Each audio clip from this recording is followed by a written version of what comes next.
Hello student, rapid revision of formulas की series को आगे बढ़ाते हुए अब हम स्टडी करेंगे formula of index number and time series. ठीक है, ये इकोनॉमिक्स ऑनर्स के लिए, एमए इकोनॉमिक्स के लिए, बीकॉम, एमकॉम और बीबीए स्टूडेंट्स के लिए बहुत ही इम्पोर्टेंट टॉपिक है। बिल्कुल ध्यान से यदि आप पढ़ेंगे तो आपको क्वेश्चंस निकालना बिल्कुल भी मुश्किल नहीं रहेगा। Good luck for your exams.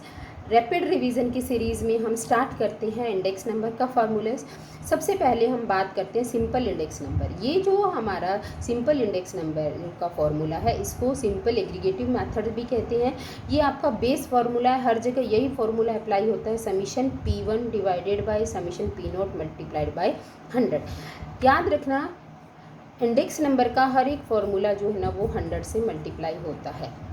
Index number में हम परसेंटेज की बात करते हैं। ठीक है, तो simple average to the price relative. Price relative का मतलब होता है आपको यहाँ पर कैपिटल P निकालना ही निकालना है। कैपिटल P का फॉर्मूला होता है summation P1 divided by P0 multiplied by 100। तो अर्थमेटिक मीन से यदि आप निकालते हैं तो ये फॉर्मूला है summation capital P divided by n। यहाँ पर हम 100 से मल्टीप्लाई इसलिए नहीं कर रहे क्योंकि यहाँ हम ऑलरेडी कैपिटल P निकालते हुए 100 से मल्टीप्लाई कर चुके होते हैं। यदि आपको ज्योमेट्रिक में निकालना है तो anti log of summation P divided by n। यहाँ पर भी जो आपने ये P की वैल्यू निकाली है, इसको कैलकुलेट करके आप उसको पहले लॉग टेबल में देखेंगे, n से डिवाइड समीशन निकाल के n से डिवाइड करेंगे, फिर उसको एंटी लॉग टेबल में देखेंगे। लॉग और एंटी लॉग टेबल में कैसे देखना है ये हमारे पहले वाली वीडियोस में आपको सारा कुछ समझाया हुआ है। आप वहाँ से एक बार उसकी भी रिवीजन कर सकते हैं कि कैसे हम लॉग और एंटी लॉग की वैल्यू को चेक कर सकते हैं। फिर उसके बाद आते हैं आपके weightage price index number. Weightage price index number में हमारे जो है ना वो मेन फार्मूलाज हैं लेस्पियर, पास्चे, फिशर, डॉर्बिश बोले, मार्शल, एजवर्थ और कैले। देखिए, जो हमारा लेस्पियर है वो सबसे स्टार्टिंग का फॉर्मूला है। ये हमारा जो बेस फार्मूला है summation P1 P0 multiplied by 100। यदि इस बेस फार्मूला को हम Q0 से मल्टीप्लाई कर देते हो तो लेस्पियर आ जाता है। लेस्पियर को याद करने का एक तरीका है 1000 यानी कि P1 Q0 P0 Q0 1000। ठीक है, दूसरा तरीका क्या है कि जो आपका बेस फार्मूला है उस बेस फार्मूला क्या है summation P1 summation P0 multiplied by 100। ये बेस फार्मूला है। लेस्पियर पहला मेथड है, इसको बेस ईयर की क्वांटिटी से मल्टीप्लाई कर देते हैं। पास्चे हमारा सेकंड मेथड है, उसमें क्या है ये बेस ईयर की क्वांटिटी को फॉलो करता है तो ये करंट ईयर की क्वांटिटी को फॉलो करता है। तो यहाँ पर आपका Q0 की जगह आ जाता है Q1। ये दो फॉर्मूले जिसको याद होगी उसको बाकी सभी फॉर्मूले याद हो जाते हैं।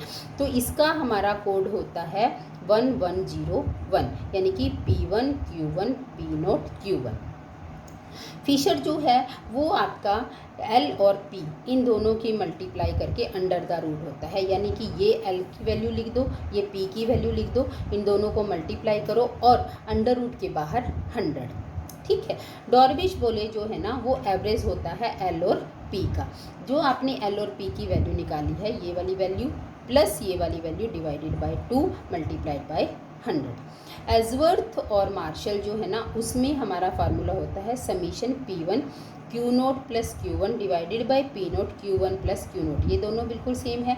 इसको P1 से मल्टीप्लाई करना है, इसको P0 से मल्टीप्लाई करना है, समीशन लेना है और मल्टीप्लाइड बाय 100। कैले का फॉर्मूला वहाँ पर अप्लाई होता है जहाँ पर आपको सिर्फ और सिर्फ एक क्वांटिटी दी होती है। सेम क्वांटिटी आप अप्लाई करते हैं, यूज़ करते हैं बेस ईयर में भी और करंट ईयर में भी, इसलिए इसका फॉर्मूला होता है summation P1 Q divided by summation P0 Q। यानी कि जो हमारा ये बेस फॉर्मूला है summation P1 divided by P0, इसको हम सिर्फ और सिर्फ जो गिवन क्वांटिटी है उससे मल्टीप्लाई कर देते हैं। जैसे हमारे ये वेट एवरेज प्राइस इंडेक्स थे, ऐसे ही आपके वेट क्वांटिटी इंडेक्स होते हैं। वहाँ पर क्या डिफरेंस होता है बच्चों कि जो हमारा यहाँ पर प्राइस था वो क्वांटिटी बन जाता है, जो क्वांटिटी था वो प्राइस बन जाता है। जैसे यहाँ पर फॉर्मूला क्या था P1 Q0 divided by summation P0 Q0। अब यहाँ पर P की जगह Q आ जाएगा और Q की जगह P आ जाएगा। तो जब हम P को Q से और Q को P से रिप्लेस कर देते हैं तो वो हमारा क्वांटिटी इंडेक्स होता है। हम इसको फैक्टर रिवर्स भी कहते हैं। कि हमने फैक्टर को रिवर्स कर दिया। फैक्टर यानी कि प्राइस को क्वांटिटी से, क्वांटिटी को प्राइस से। जैसे यहाँ पर P1 Q1 है, P नोट Q1 है, यहाँ पर आ जाएगा Q1 P1, Q note P1। बाकी सेम ऐसे ही इन दोनों की मल्टीप्लाई, फिर इन दोनों का एवरेज, और मार्शल एजवर्थ में सेम चीज़ आपकी जैसे यहाँ पर थी। ठीक है, तो जो आपके इंडेक्स नंबर के ये फॉर्मूलाज हैं, इन दो ये बेस जो आपका क्वेश्चन 16 नंबर का आएगा, ज़्यादातर होप्सो इसी इन फार्मूलाज पर ही बेस्ड होता है।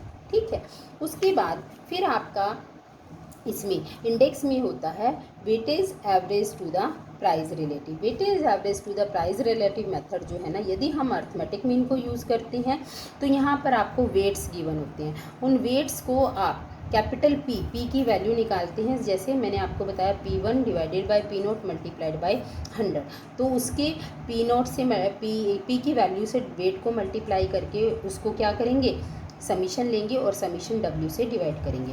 यदि आप ज्योमेट्रिक मीन लेते हैं तो जो आपने P लिया निकाला है, पहले इसका log P निकालेंगे, फिर उसको W से मल्टीप्लाई करेंगे, उसका समीशन लेंगे और समीशन W से मल्टीप्लाई डिवाइड करके फिर एंटी लॉग लेंगे। ठीक है, उसके बाद कई बार क्वेश्चन आता है कि prove Fisher is an ideal index. Fisher is an ideal index के लिए आपको सेटिस्फाई करना होता है TRT एंड FRT। TRT क्या होता है, टाइम रिवर्सिबल टेस्ट। इसमें जहाँ पर आपका बेस ईयर को करंट ईयर और करंट ईयर को बेस ईयर बना देते हैं, यानी कि नोट को 1 और 1 को नोट बना देते हैं। ज़ीरो नहीं बोलते, इसको नोट बोलते हैं। ठीक है ना, जैसे मैं आपको एक बताती हूँ, वैसे आपने रिवीजन तो ये तो रिवीजन है, आपने कर तो लिया ही होगा। जैसे कि लेस्पियर है, लेस्पियर में आपका जो है ना P1 नोट, लेस्पियर में वो क्या होता है, summation P1 Q note divided by summation P note Q note multiplied by 100। ठीक है, अब यदि आप टाइम रिवर्सिबल करते हो, मतलब 1 नोट करते हो, तो जहाँ पर आपका 1 है वहाँ पर नोट लग जाएगा और जहाँ पर नोट है वहाँ पर 1 लग जाएगा। तो ये आपका लेस्पियर का हो गया टाइम रिवर्सिबल।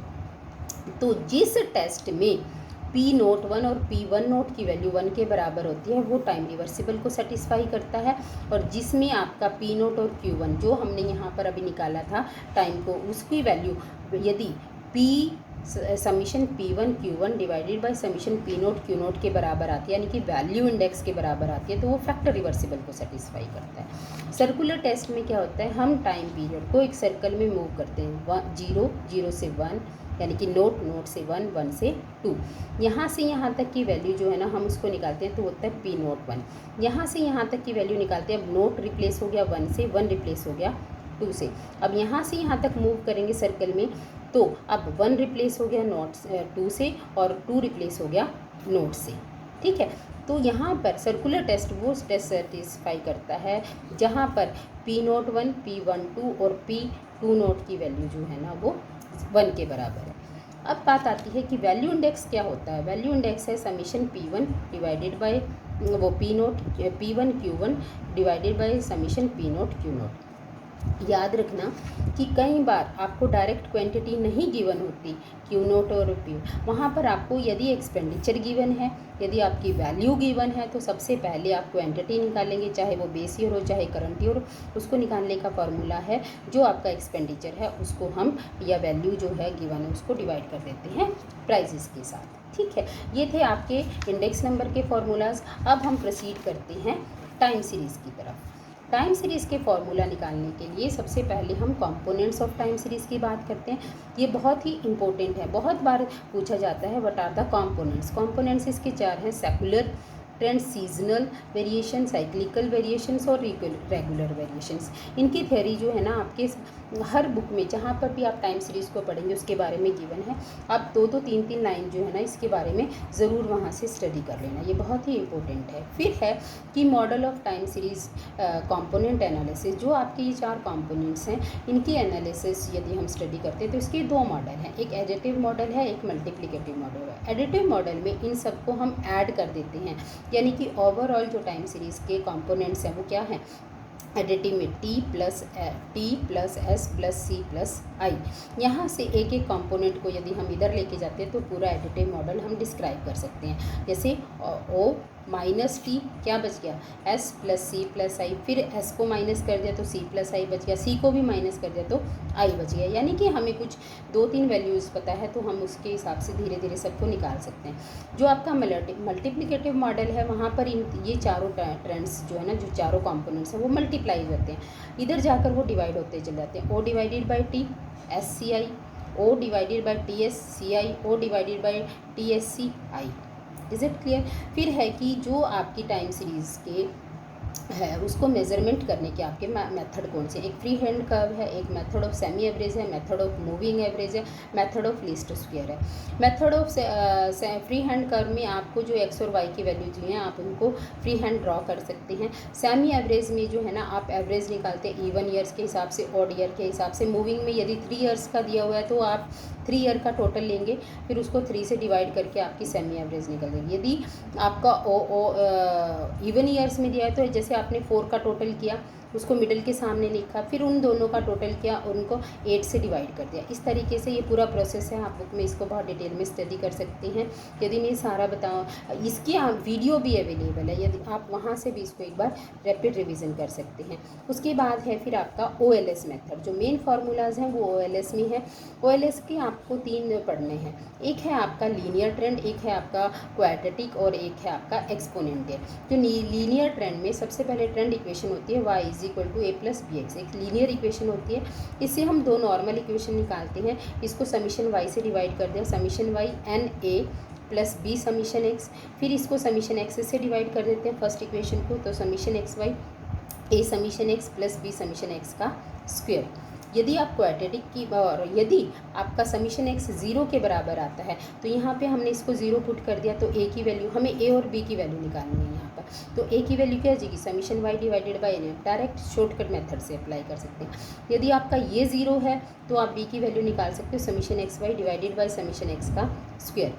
जो आपका क्वाड्रेटिक है, क्वाड्रेटिक में आपकी जो इक्वेशन होती है वो 3 इक्वेशन सब आपकी नॉर्मल बनेंगी, क्योंकि यहाँ पर आपके 3 वो हैं वेरिएबल a b और c। तो ये इक्वेशन जो है ना एक्सटेंड हो जाती है क्वाड्रेटिक में, y = a + bx + c summation x का स्क्वायर। यहाँ पर भी आपकी ये इक्वेशन जो है ना +cx का स्क्वायर, एक चीज़ें ऐड होती चाहिए, summation x a summation x + b summation x का स्क्वायर + c समीशन x का क्यूब। अब इसको दोबारा से फिर x स्क्वायर से मल्टीप्लाई करेंगे तो a समीशन x का cube square y + a summation x का स्क्वायर + b समीशन x का क्यूब + c समीशन x का 4। इस तरीके से आप जो है ना यहाँ से वैल्यूज़ को निकालेंगे। अब यदि यहाँ पर भी हम ये कहते हैं कि जो हमारा ये समीशन x 0 है, समीशन x यदि ये 0 है तो यहाँ से a की वैल्यू आप निकाल सकते हैं, वो क्या होगी,